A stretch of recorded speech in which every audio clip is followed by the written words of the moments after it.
The views expressed in this program do not reflect the views of the staff, management, or licensee of this station. This is 91.7 FM WHUS Stores.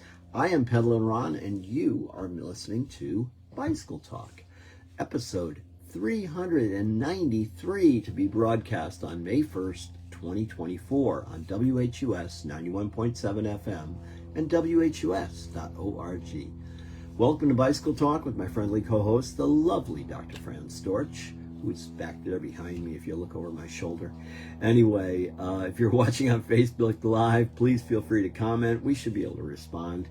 Bicycle Talk is a show where we talk about bicycles, bicycle culture, bicycle advocacy, upcoming news in cycling, the bicycle business, and the bicycle calendar. If you have a comment or you'd like to contribute information to the show and are listening on Facebook Live, you can comment on the Bicycle Talk Facebook page, or you can email me at bicycletalk1@gmail.com. You can also listen to past episodes of Bicycle Talk on WHUS.org, iTunes, Spotify, and now on my Bicycle Talk YouTube channel. Ron's Rant of the Week. Legendary bicycle traveler and rider George Christianson killed by a truck driver in South Carolina. Big sigh here. I'll talk about it a little bit more in the show. One thing to mention is it was getting close to dark, and he was out on his touring bike, and he was run down by a tractor-trailer truck. Just a shout out here, just so that you know, drivers are less attentive at night, right? If you take a look at the incidents, if you take a look at when drivers are most attentive when they're driving, it's almost always earlier in the day, not later in the day. So that is a shout out to any of you who are out there riding your bicycles after you get home from work and you're kind of playing in traffic, so to speak. So you got to be a little bit more cautious, a little more defensive that time of day. In the morning, it's a little bit better, even though you have morning commutes and things like that, especially if you are a commuter cyclist. You're going to find that the morning driver is definitely a lot more aware than the evening driver is. The evening driver also will have a tendency to maybe have stopped and had a drink or something after work because they've had a long, stressful day, so they decide that that's something else you can do. So they may be a little impaired, which may make it harder for them to navigate around you when you're riding your bicycle down the road. So just, heads up. Keep your eyes open. As always, if you don't ride your bicycle defensively, you will eventually have a problem. So you really gotta really stay on top of your game when you're out there riding on the road. I was having this discussion this morning in spin class with one of my spin students, and she is also someone who has joined me a number of times while riding my bike up to the community center in the morning before class. And she said, "Oh, I saw these people out on the road and they were just doing everything wrong." She said, they just don't know the rules." It's pretty funny. So anyway, yeah, Ron has rules to riding in traffic. If you're going to ride in traffic, you better be traffic.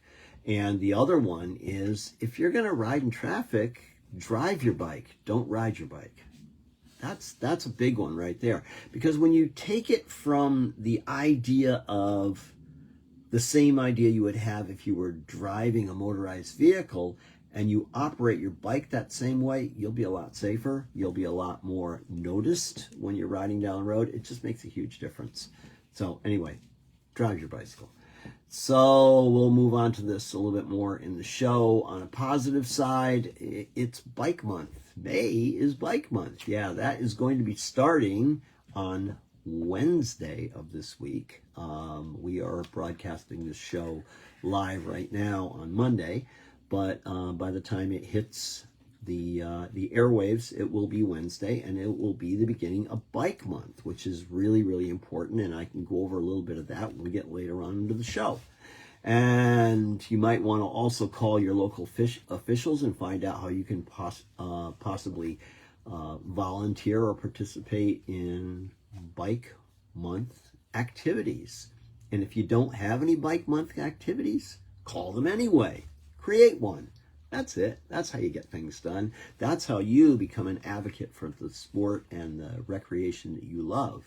So anyway, here's another positive one. Big time positive one. The Giro is coming. Yeah, next weekend, folks. Here it comes. It's the Giro d'Italia.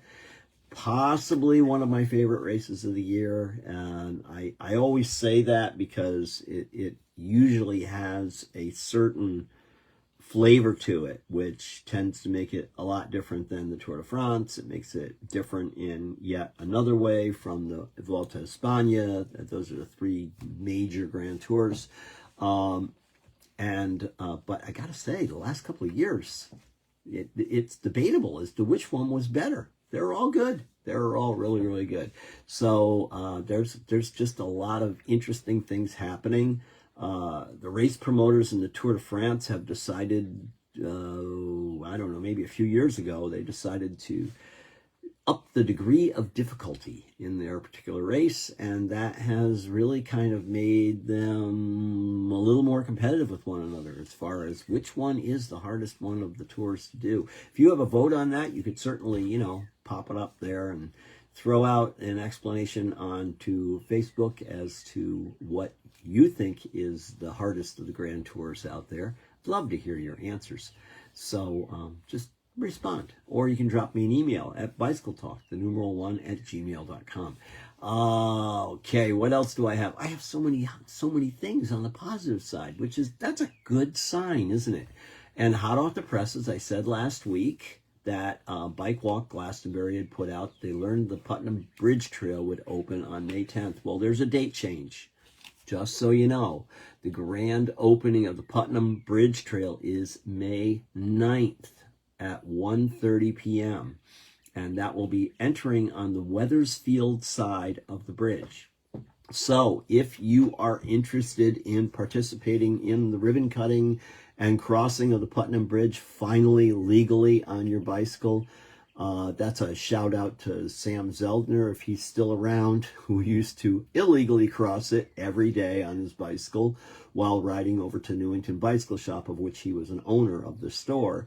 And he would just get out there on the road and ride across, and he would be stopped occasionally for it and say, hey, I have no other alternative. I'm not going to ride all the way up here to go all the way down there. And I might have a little explanation about that in the show if I have time for it, because there weren't a lot of alternatives. And if the Rocky Hill Ferry wasn't running, there were no alternatives locally or close by.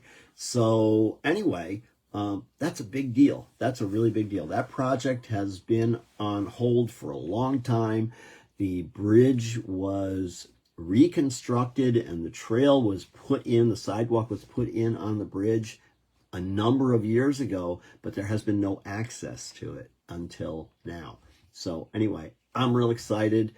I am hoping, fingers crossed, that I will be at this opening, because it's kind of part of history. You gotta kind of be there for history. It's a good thing. Anyway, and of course, more of this in the show. Mechanical minute and cycling tips when you find your old race bike. So what does this mean? Fran knows what it means, because she saw me diligently working away on my bicycle yesterday, on a couple of different bicycles yesterday, and one of them was this bike that, big shout out to Gary at Pedal Power in Middletown, gave me a shout out and said, hey, I just found an old Marinoni bike that is your size. Are you interested in it?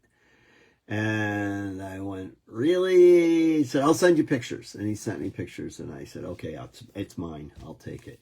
Now, of course, because it was an older bike, and it did have some nicer equipment on it. It was a combination of Ultegra and Dura-Ace equipment on it. So, nice equipment and all.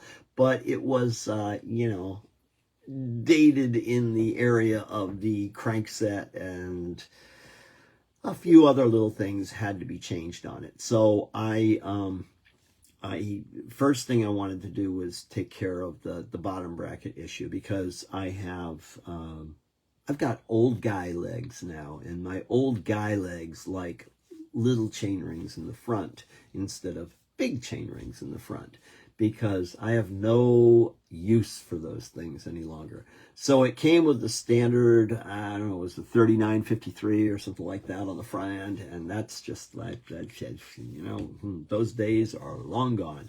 I am a much happier guy when I've got an inside chainring that sits down around the 34 range, and I can actually use it to get up the hills that we have in our area with much more ease. So anyway, I wanted to swap out the crankset, and glory be, I had a crankset to swap it out with, except when I went to pull it all apart, it had an Italian bottom bracket. And of course, Italian bottom brackets, which would be normally coming on an Italian bike. By the way, little background, Giuseppe Marinoni was from Italy. He was an international bicycle racer, and he eventually landed in Montreal, where he started building nice, high-quality steel frame sets. And my very first racing bike that I purchased in think about this, it was either in 75 or 76. It must have been 76. Was a Marinoni, and I actually got it from a bike shop let's see if I can shake anybody's memories on this, a bike shop that was located in Amherst, Massachusetts, by the name of the Peloton, and it was owned by a guy by the name of Doug Dale. Doug Dale, by the way, is now Doug Art, who does art stuff with bicycle related themes. Very, very cool. If you haven't seen Doug Art yet, it's DUGG Art is what you're looking for. Little promotion there for Doug. Anyway, cool stuff. Old time bike guy like me, been around for a long time. He's been around a couple more years than I have, but good guy, fun to talk to, and very enthusiastic about anything that has to do with bicycles. Anyway, that's where I got my Marinoni frame set from, and at that time, I was working in a store that was selling Raleigh bicycles, and I'm really going to shake up some cobwebs here and see if anybody was paying attention. There were bicycles called Raleigh Internationals, which came with all Campagnolo record equipment on them, except for the brakes. And so I purchased one of those, which was, they were getting rid of them. They were, and it was not a race bike by any means. It was definitely a very, very long wheelbase bike, and I took all the parts off and put it onto the other bike. And so anyway, that's what I started racing my bike on, and it was just a great ride. It was really fun. Well, I finally got it back together yesterday, and I took it out for a little ride down the road. Not far, because I'm still dealing with some health issues, but I took it for a little ride down the road, and it was like, oh, what a dream. It's such a nice bike. And you know, if you've been listening to Pedal and Run over the years, that I just love steel bikes. I cannot get enough of them. And so now I have another one, and it's a really nice bike. And I'm very, very happy with it, and I can't wait to take it out for a real ride sometime soon. The other thing that I worked on yesterday was I worked on my single speed cyclocross bike, which is another old steel bike. It's an old Batavus Dutch bike, and I have a flip-flop hub on it, and so I put a fixed gear on the other side, and now I have a fixie. And that's going to be another fun thing to do. And why do I want to have a fixie? Oh, what the heck, why not? You gotta have a little bit of everything, and this way I can go back and forth with it, depending on what I want to do. I love riding on the single-speed bike when I am in the right terrain for it. When I'm riding into town and using the rail trail, which is relatively flat, it's really just kind of a no-brainer bike. Except for where it's not. Except for where it's not flat or not a no-brainer bike, Fran? Not flat. It's not flat everywhere. We can't hear you all the way over there across the room. So anyway, it's pretty flat. Anyway, So it's really fun. It's really interesting. And I also built a single speed bike for Fran, which she has not ridden yet. So we don't know if that'll ever be accomplished or if she will ever give it a try, but she has one when she needs it. And it's even in her size, which is especially nice because she's of the short stock. So she's not the biggest rider out there. She's a wee little girl. And so anyway, I have a bike that's just perfect for that. And when she's ready, she can do it. So if any of you out there want to encourage Fran to do that, you should reach out to her. You can message her and say, "Hey, Fran, give it a try. It's fun." Anyway, so I went for it, and I have built myself up a little fixed gear bike, and it's really kind of cool. And okay, so I have here, just to dive a little deeper into the show here and get things going. This was off of Bike Radar, 5 reasons you need a fixie in your life, and it's not the ones you think. So fixies are they're fun. They're just, okay. Riding a fixie makes you stronger. It's true. It probably does, because you have to kind of muscle up over a few hills that you may not be rightly geared for. So you're going to have to put a little bit more effort into it to get it over those gears. There is no bailout gear on a fixie. That's the gear you got. Same thing with a single speed. That's the only gear you have. So you got to kind of do that. I was very careful to put the same size fixed gear on the bike as I had in a single speed freewheel on the bike. So anyway, it's there. Can one gear really work for hill climbs? Well, it forces you to ride harder at times than you would on a geared bike. You get stronger and fitter as a result. Sometimes throwing yourself into the fire is the best way to figure out how to extinguish it. I did that today. So, yes, Fran went out and did hill repeats today. How about that? Wow.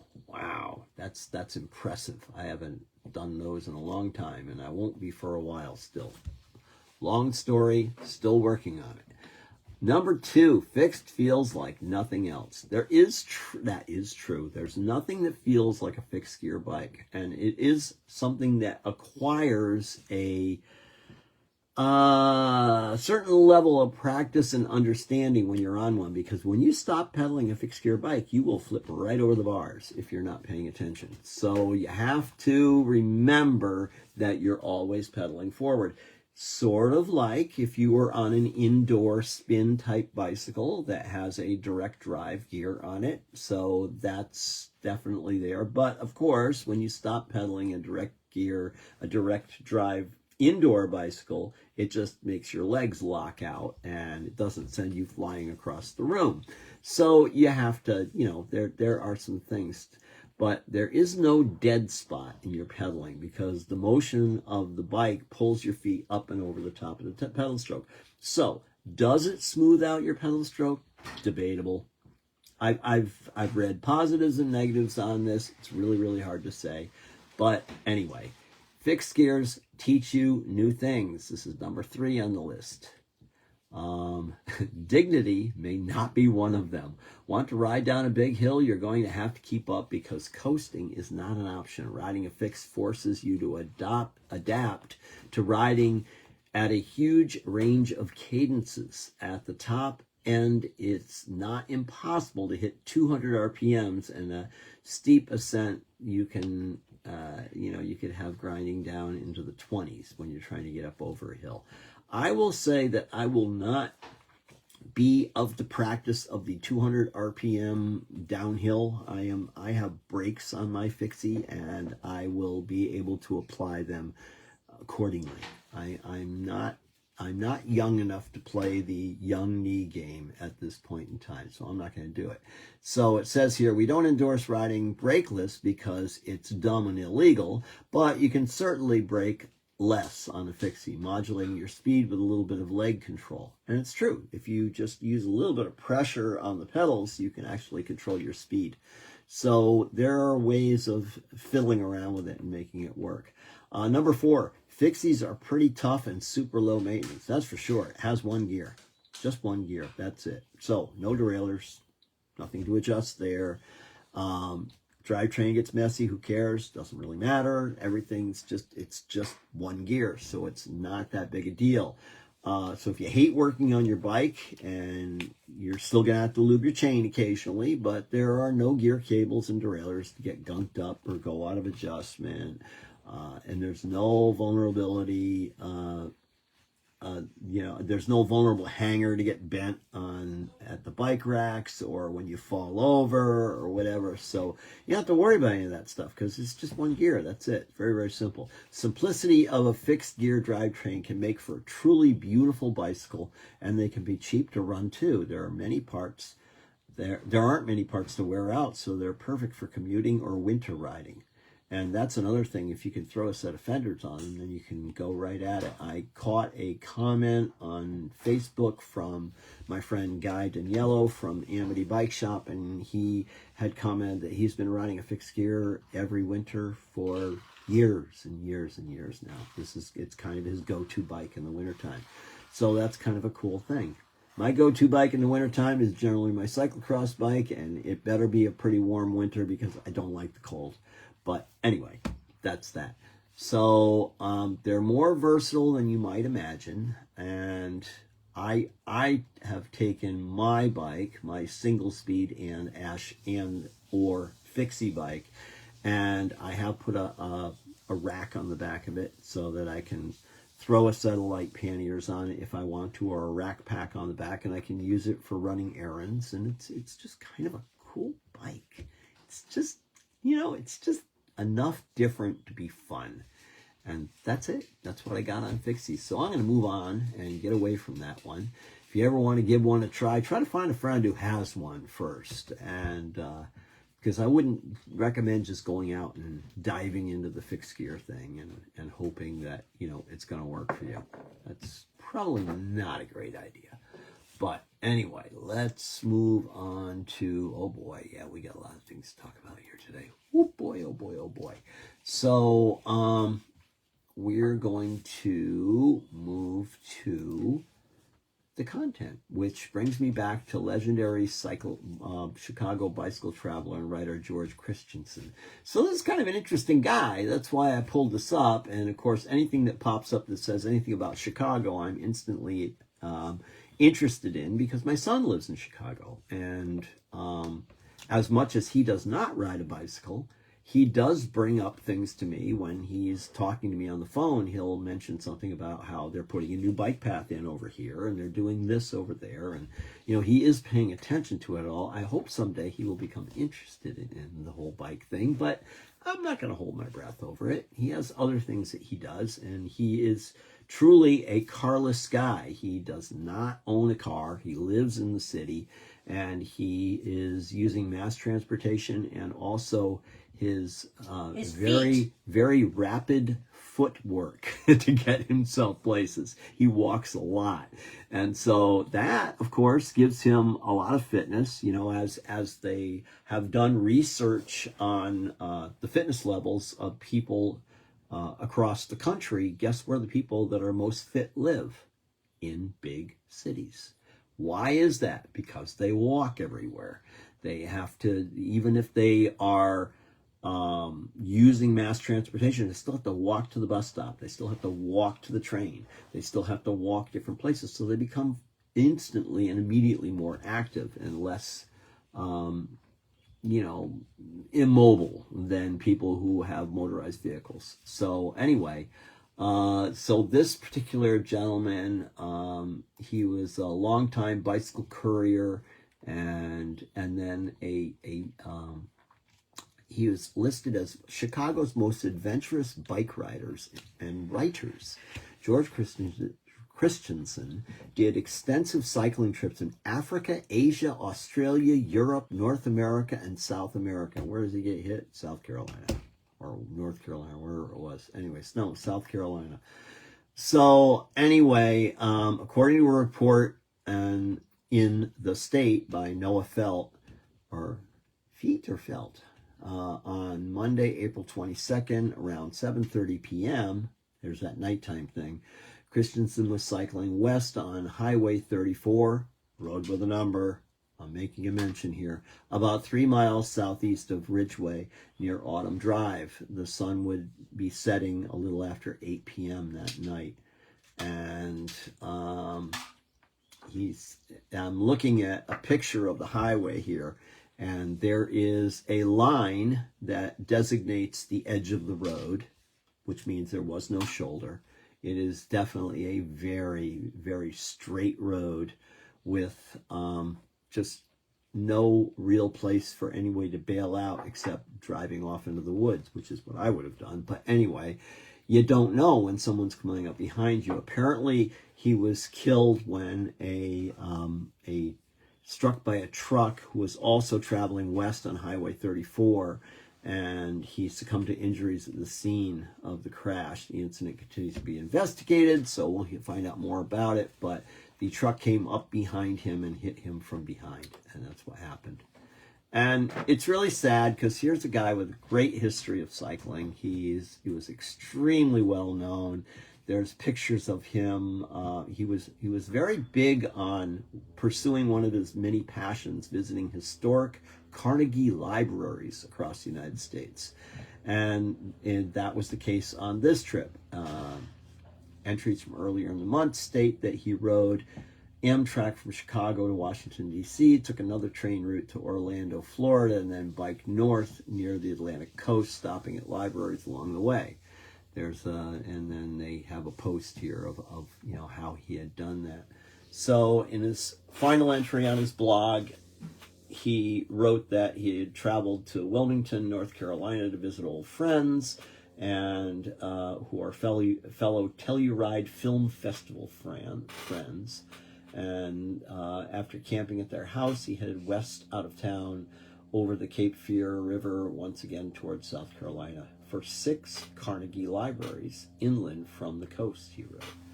So, very sad. It's unfortunate when someone who is as established as this and was as passionate about cycling is hurt or killed in this particular situation.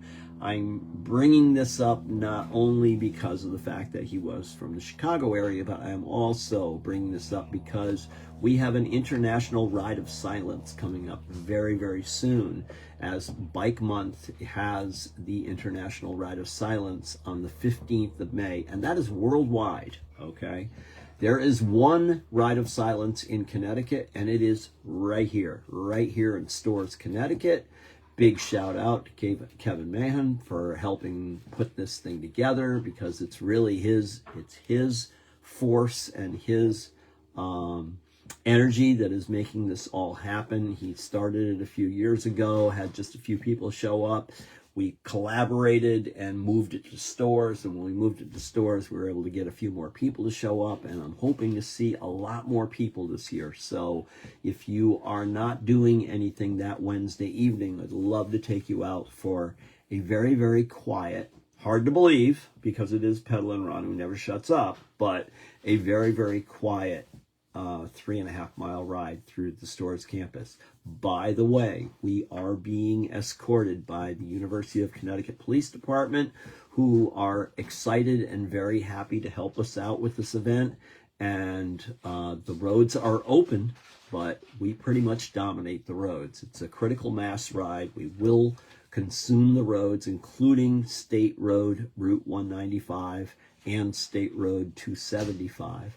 So we're on a couple of state roads, not my favorites, but we are completely protected by the police department, and we're making a statement here. So the more people we can fill those roads up with, the stronger our statement gets. And if you know anybody who might be interested in doing this, or who is in the media who might want to come out and do a story on this, I'm dropping hints and press releases all over the place trying to get people involved and interested in this. This is a big deal, especially here in the state of Connecticut, where we've had a very high increase of pedestrian and cyclist collisions in just recently. So in the last few years, it's not been good. It's not been good at all. People are just not paying attention when they're driving their vehicles, or people are just too darn impatient and are unwilling to wait and very willing to take a chance while driving behind their behemoth. So we are, we're just trying to make this a strong statement this year, and we will continue to do this as long as we can. I was looking at the Ride of Silence map in the United States, and I was very, very surprised to see that we are the only one in Connecticut, that there is only one in Massachusetts, there's none in Rhode Island. And, you go to the states north, Maine has a couple of them because Maine's very cycling active, very advocate-oriented state as far as that goes. They do a lot of interesting things in Maine. Anyway, big shout out to Maine. But yeah, this is kind of a big deal, and it's important. So, and it is part of Bike Month, and maybe it's time for us to go on and talk about that a little bit here. If I can just figure out where I put my sheet. There it is. The League of American Bicyclists. Okay, this is Bike Month coming up. May 1st is the beginning of Bike Month, and it is a celebration of biking as transportation, as recreation, as essential to our well-being and everyday lives. And May is also when the National Bike Challenge kicks off, and the challenge continues through September. In 2024, Bike to Work Week will be celebrated May 13th through the 19th with a Bike to Work Day on Friday, May 17th, 2024. 40% of all trips in the United States are less than 2 miles, making bicycling a feasible and fun way to get around. In 2024, Bike to Work Day, we already talked about, was the 17th. In 2021, the League launched National Ride a Bike Day to take place on the first Sunday of every May. In its 4th year, National Ride a Bike Day will be held on May 5th, 2024. That's really soon, right around the corner. Read more about it and the first National Ride a Bike Day on the League's blog. And if you go to the League, bikeleague.org is where you want to go to learn more about the League of American Bicyclists. There's a partnership here with the UNC Highway Safety Research Center, and they promote a walk, bike, and roll to school day in May. Since 2012, the 2024 date will be May 8th, 2024. If you're thinking of getting involved in this, you need to call your local school board, whatever you were, or, the superintendent of schools, the principals of the elementary schools, wherever you can get in and make some impact on this. Really, really cool. Another shout out on a side note here, a little shout out. I was at an Earth Day celebration on Saturday where I was participating for our Food to Families program here in town. And the other people that were there were the Bike Mansfield people, and they were showing off one of the new bicycles that we are purchasing for the town of Mansfield that will be used at the new elementary school and housed at the new elementary school. And we're doing an entire bike class for the 4th grade. So if you, as you are graduating from elementary school, moving your way on up into the middle school, you will have a full-blown bicycle education about how to ride the bike, how to take care of the bike, how to ride in traffic, what, the do's and don'ts of cycling. This is a big, big deal. And I'm really, really proud of Lon Holtgren and Bike Mansfield for all the work that they have done to put this all together. We are getting a special container which is going to house all the bicycles safely and keep them dry. And then we're going to have, helmets for all the kids. We have different size bikes coming in for all the kids. It's just so incredibly exciting. It's just a cool thing. And every 4th grader, every Mansfield elementary school child will be educated as to proper bicycle education before they move on to the middle school. This is outstanding. Bike Simsbury does the same thing. I think that Bike Simsbury, South Windsor, I think, is another one which we have also looked at. There's other towns across the state that are getting involved in this. this is how you do it. You teach them when they're young, right? You want to teach a kid a foreign language? When do you start? When they're young. Teach a kid how to understand how to eat right. When do you teach them? Teach them when they're young. Because when they're young, it stays with them. It leaves an impression, and then they learn from it, and they pass on that knowledge not only to their friends, but also to their families. And, you know, the nutrition thing is a big deal, because I remember a parent telling me once, oh, God, my kid came home from a nutrition class at the school, and boy, they just went through the refrigerator and just started throwing things out. And I questioned them as to what they were doing, and they said, you can't eat this. This is going to do this to you. This is going to do that to you. And it was like, yeah, well, you know, there you go. Give the parents a little education. Because I can tell you right now, the food industry doesn't care. They just don't care. So, you know, that's another story for another time, but it is sort of connected to the bicycle, because fitness is also connected to the big picture here. But anyway, so remember, if you're planning ahead, all right, National Ride a Bike Day is the first Sunday in May. Bike to Work Day is the third Friday in May. Bike to Work Week are the 7 days beginning on the Monday before Bike to Work Day. And there you go. And that's what it's all about. So this is exciting stuff. And we'll be talking about it for the next month as we are into this particular festive time of year. I'm actually going to be home from Florida in time for the Rite of Silence. Oh, excellent. Yeah. Oh, we'd really like to have you there. Yeah. And we'd like to have everyone there. Let's crowd the streets. That's the whole idea. We have tons of overflow parking over at E.O. Smith High School. So that's not going to be a problem if you're driving in from afar to do this. If you're riding in from afar, then great. You don't have to worry about where you're going to park your car. But yes, there's tons of overflow parking. And afterwards, there are lots of things that you can do in downtown stores, especially because the students are probably gone by then. So we're not going to have crowded restaurants or cafes or anything like that. So there's lots of things you can do right there in town, and you know, make an event out of it, make a night out of it, and come to stores, come join us. It's really going to be a lot of fun. So I hope to see more of you there. All right, so we're going to kick this page out right here, and we're going to go back here and talk a little bit more about what we've got here. So I have another piece here that I wanted to talk about, and that is also coming from Streets blog. And how am I doing on time? I'm doing good. So Monday's headlines reconnect with Pete. More than $3 billion is flowing out of the White House to help correct infrastructure mistakes in Black communities.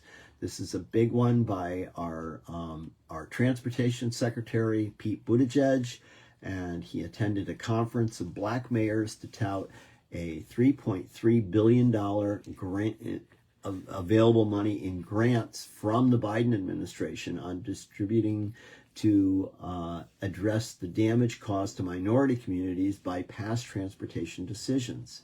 Hey, there you go.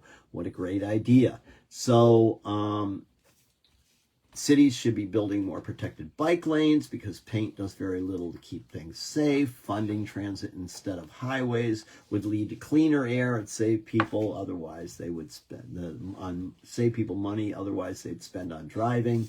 The Biden administration is issuing $150 million in federal grants to reduce truck idling and emissions at ports. There's a new book called The Northeast Corridor, which explains how trains linked the East Coast cities from Boston to Washington, D.C. into one giant megalopolis. In addition to larger contributions from Maryland, Virginia, Washington, D.C., and D.C. Metro, plans to address a $750 million deficit by raising fares and shifting funding from maintenance to operations. And of course, now that we have federal COVID funds drying up, Philadelphia Transit Agency is facing a $240 million deficit, and they're asking the city for $117 million for leverage state funding. there's just a lot of things that are happening right now that are going in a really positive direction. I got into a discussion this morning when I was trying to put my show together about someone had posted something on Facebook about, and they showed a picture of an electric vehicle who was plugged into their electric charger, and right behind that was a diesel generator, which was running the electric charger, which was kind of a silly thing. And there was a comment made on it. And then I got into it because I am now the owner of, well, the leaser of an electric vehicle. And this is my first attempt at this, and I'm learning a lot. There's a huge learning curve, and you learn very, very quickly on how to address certain things. But as I'm looking at this more and more and realizing that, most of my power is coming from the roof of my house, which is a luxury that I happen to have. But this is, I already, in the first month of travel with this vehicle, I've saved over $120 in just gasoline charges. So that's going to turn into a lot in a year, which definitely helps pay for the car, which is, if you start looking at it that way and costing it out, it's a good thing. Now, you take that in combination with riding your bicycle to different places and cutting back on your usage of the car, and this is all going in the right direction. But there are so many people that commented back to me because they were not clear in understanding, how can you do that? How much do you drive in a year? And it's like, well, I drive enough. I have to go to events. I go to bicycle events all the time. I'm in my car a fair amount. I, even make deliveries for Fran's office. So, I'm definitely traveling around a lot. But this is a way, way better way of doing things. But don't even get me started on the whole e-bike thing, because that could be yet another show on e-bikes, because I talk about them a lot. But anyway, this is all good stuff. So, yeah, big shout out to Pete Buttigieg. We like you, Pete. We like where you're going. We like what you're thinking. We know that you went and spent some time over in the, he was either in Copenhagen, I think he was in Copenhagen with a bunch of other mayors when he was a mayor. And he walked away just completely blown away by what was happening over there with bicycles. Bicycles. Beautiful. It's a good thing. Anyway, so big shout out there. We'll keep following that, because I'd like to, keep my eyes open on what's going on there, because it's definitely, it's definitely something that we need to pay a lot more attention to. There's another piece here that is also coming in on the advocacy end of things. Stay in your lane. Cities need safer standards for bike lanes. Yeah, true. So bike lanes are great. But as my friend Tony once told me, he said that he calls sharrows, those painted things that show the bike, and they got the big, share the road and all that. He referred to those as the toilet paper of bicycle safety. And I don't disagree with him, because yes, it does put a very visual product out in front of you. You can see that there is a bike lane that is supposed to be there. Now, if it is a perfect world and people have a respect for the bike lane and don't travel in it, then it is a really safe alternative. And it's a very good way of explaining to people that the road is made for transportation, and transportation does involve more than just cars and trucks. But unfortunately, we've got a situation here in the United States, especially, that our cars and our trucks have gotten much bigger. And so now, wherever there is a bike lane or a sharrow in the road, there's not enough room for both the bicycles and the cars. Whose fault is that? The bicycles have not gotten bigger. I'm just going to mention that. The bicycles have become more efficient. I will add that in there too. But the fact that you can't get the vehicle that you decided was the right one for you to carry your sorry little one-person butt in to get yourself back and forth to work, and it happens to be the size of a school bus, that's your problem, not mine.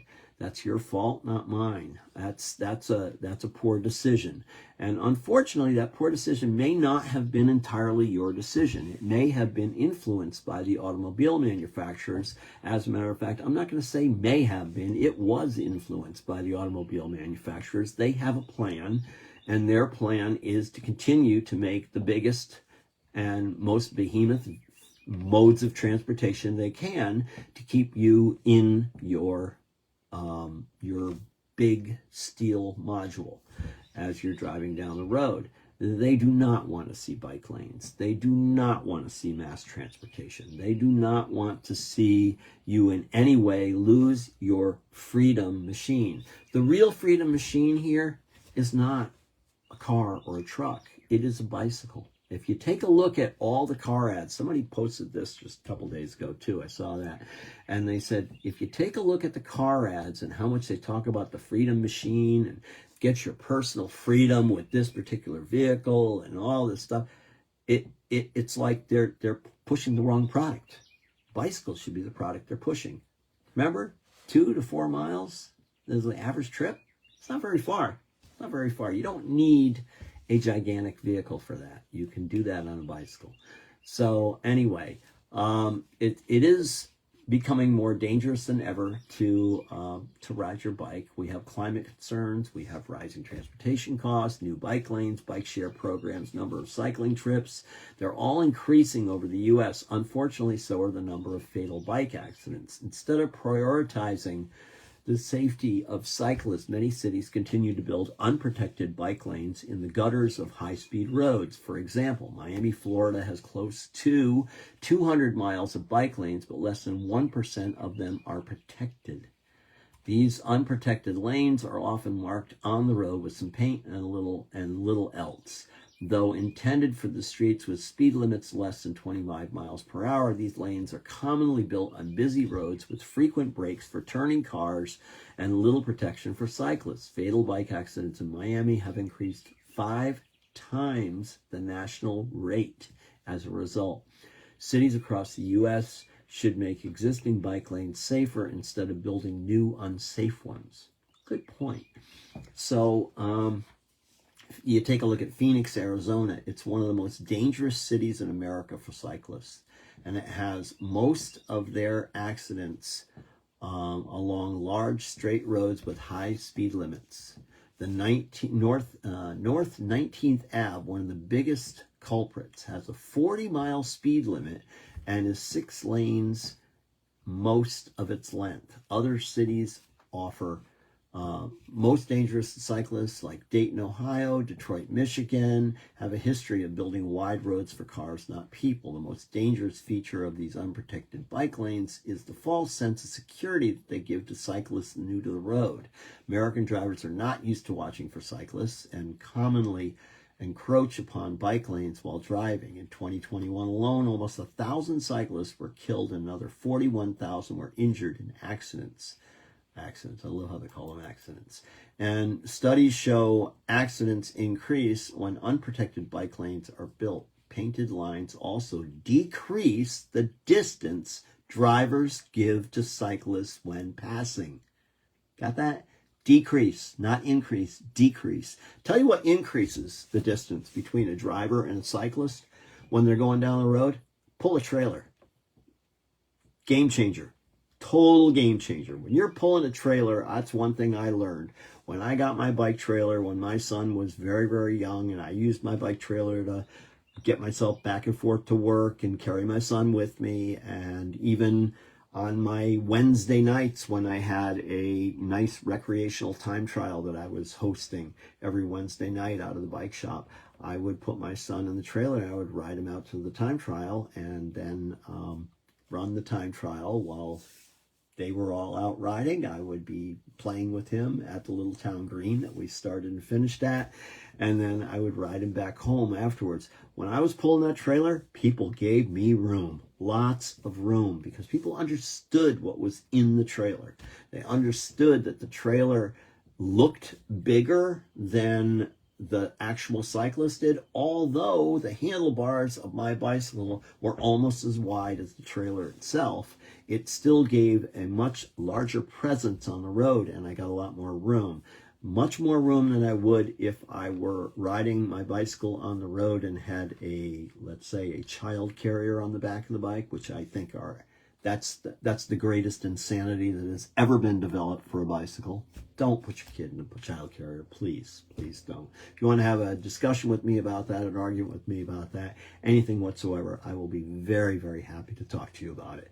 But I just find those things to be absurd. And anyway, a bike trailer though, bike trailer is a different game. It's a totally different game. Really, really creates a visual presence on the road that you don't get with just your bicycle. So that's another thing. And unprotected bike lanes are frequently built to satisfy road regulations or climate standards in government grants, okay? So anyway, they'll put these requirements out. Okay, if you're going to build this road, then you have to have a bike lane with it. And then they put this gobs of paint down on the road and call it a done deal. And it's not safe. It's just not safe. It's not the right way to do it. Instead, you need a protected lane. Protected lane makes a huge difference, because the minute a motorized vehicle crosses over the barrier for the protected lane, they do damage to their car. They're also immediately awoken to the fact that they are no longer on the lane of travel, which was designated for them. It makes a big difference. So what do we do about that? We start showing up to those town meetings. We start showing up to those state meetings, and we start making a stink about it. You gotta make noise. If you don't make noise, no one will hear you. If you're quiet about it all the time, things are just going to go the way they're going to go. They're going to go just like they do right now. You got to get out there and you got to make some noise. You got to let people know how you feel about this. You know, you want to be able to make sure that your next generations behind you have a safe place to ride their bicycles, because bicycles are here. They're here to stay. They're not going anywhere. We are not going to replace them with anything else in the near future. So, and I don't think in the ever future, because again, we back up to, what are the car companies trying to sell us? Freedom. The only true freedom is the one that you don't have a monthly payment on, or the one that you don't have a dependency for a fossil fuel on, or the one that you don't have the dependence of a utility on.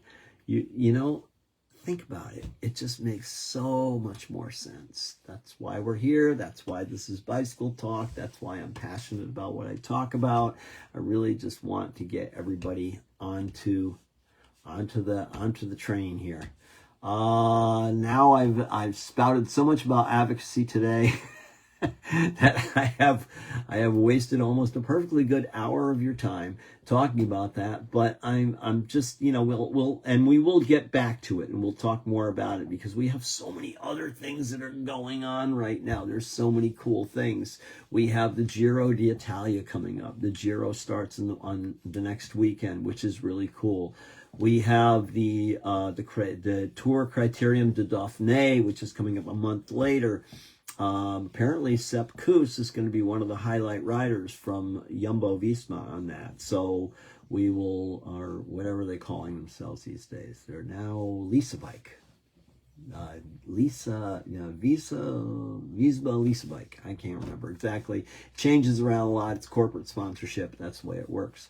But and then the Giro is there's a couple of like amazing key players coming into the Giro this year. There's some folks that are incredibly fit. Pogačar is looking like a monster this year on his bike, and I can't wait to watch my first Giro d'Italia and see how everybody is doing. It's going to be fun. It's going to be fun. This is I live for this stuff. This is great stuff. And you know, the other thing about watching the Giro d'Italia is the photography is incredible. I mean, it's just, they go places on those bicycles that you you're just completely blown away from, whether they're down by the sea and they're riding along these cliffs, and it's just so beautiful. Very, very cool. So anyway, yeah, it's Grand Tour season already. Geez, it seems like we were just getting through cyclocross and now it's Grand Tour season. And that's kind of the way it works. It just kind of blends all into itself and off we go. So can't wait to see what's going to be happening here. We should see a lot more here real soon. And, this is a good thing.